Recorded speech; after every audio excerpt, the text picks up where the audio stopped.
All right, in my original bolt catch punch video, I highly recommended and sang the praises of the Obsidian Arms bolt catch punch.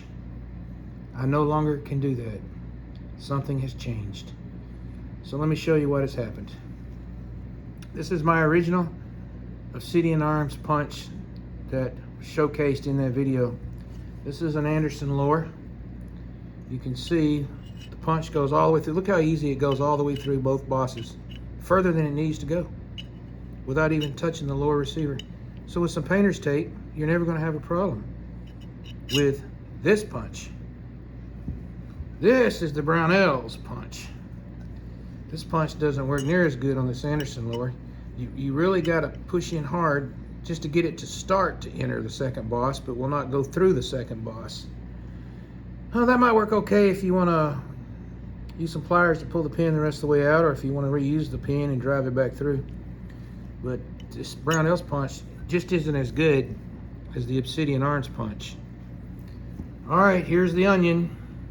Whenever I like a tool, I sometimes buy a spare. That's what I did with the Obsidian Arms.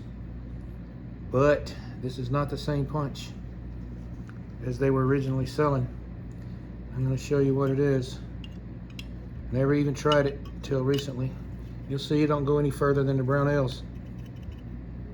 And there's a reason for it. They have beefed up the tip.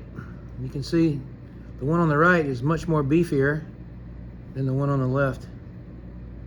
My guess is this original punch they designed, which is excellent, a lot of people were using it to either drive it in from this side, and it's not an install punch. It's a removal punch from the left side only. But people were probably trying to drive it out or trying to drive it in, and we're breaking these tips.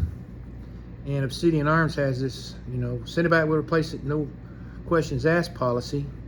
And the end result, so many of them were breaking, they wound up beefing up the tip and ruined the design.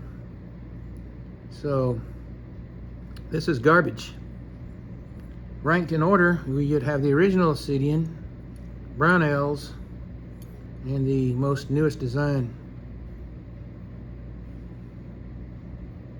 Let's see if we can get them lined up exactly. There we go. What would be interesting is to see how well they all three work on a cold mil-spec lower. This is a brand new factory lower. I'm going to drive this pin out on part 2 and see how these punches work on this, because although they look the same, they probably are some dimensional differences. But I can't recommend that. That's garbage. Might be good for final setting, but I don't know. But cannot recommend that.